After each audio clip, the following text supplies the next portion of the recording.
بسم الله والصلاة والسلام على حبيبنا محمد عليه أفضل الصلاة والسلام. اليوم طريقة الحلوة الكبيبة الرملوية زي ما بتعملها أختنا مجنى. تعال نشوف ونبدأ بركة الله ونشوف مقاديرنا الحلوة والطبق الجميل اللي حيطلع معانا بإذن الله تعالى. نبدأ بركة الله والصلاة على حبيبنا محمد ونشوف مكوناتنا. بالله عليكم ما تنسوا اللايك حبايب قلبي. أول إشي عندي بالكبة راح أحط فصين توم أو 3، أحط بصلة متوسطة كله بالكبة هحطه. عندي حزمة بقدونس على حزمة شبك مع بعض هحطهم وأنزل فيهم بالكبة برضه. هقطعهم شوية لحتى أريح الكبة معايا، ما راح أحطهم زي ما هي. طبعا كل واحدة حسب كبتها الكبة تبعتها ودرجة السرعة تاعتها. وعندي هنا نص قرن فلفل، فيك تزودي أو تقللي منه برجع لقلك السبايسي تبعتها. حطهم في الكبة تبعتي وأطحنهم زي ما انتوا شايفين. الطاعن ناعم خالص، يكون ناعم زي ما انتوا شايفين. هلا هنزل بربع من الكفتة أو اللحمة المفرومة، هنزلهم فوق المكونات وأطحنهم برضو، أديهم طحنة حلوة بالكبة زي ما انتوا شايفين حبايب قلبي.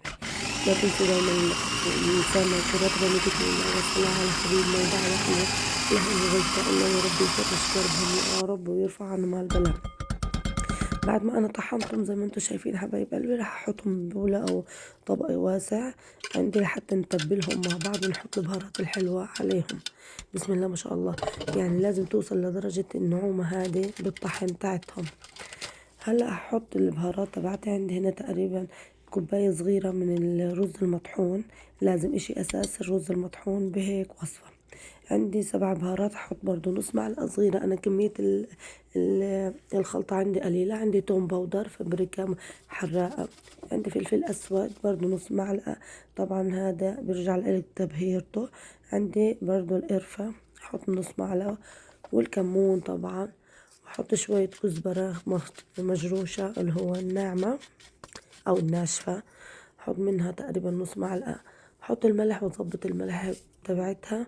وأحط طبعا إشي أساسي لازم تحط نص معلقة صغيرة من بيكنج باودر اللي هو محسن الكيك لحتى تبقى عندك حلوة وطرية، اللي هو راس الكبة تبعتنا زي ما انتوا شايفين حبايب قلبي. هلا هنبدأ نشكلها ونعملها كأنه أقراص البرجر زي ما انتوا شايفين. طبطبي فيها هيك ووصليها للسماكة اللي انت بتحبيها، بس كل ما رفعتيها كل ما كانت أطيب وأذكى و...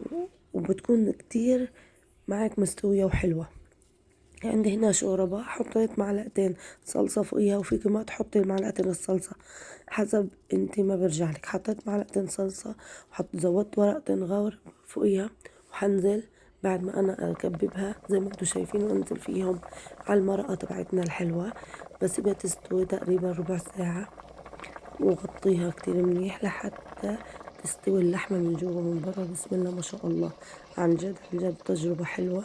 زودي فيها الفلفل السبايسي بتوديكي بناحية تانية، عن جد طعم مختلف عن الكبة العادية أو اللحمة المفرومة اللي بنستويها. شكرا مجانا على الوصفة الحلوة هاي. بسم الله ما شاء الله ما شاء الله. شوفوا هورجيكم كيف الرفاعة تاعتها وكيف انها مستوية وماسكة نفسها، والطعم من جوا ما شاء الله ما شاء الله طرية وحلوة. ما تنسوا اللايك حلو منكم، تعليق حلو، صلوا على النبي. إنسان رطبة بذكر الله، اذكروا أهل غزة بدعواكم، والسلام عليكم ورحمة الله.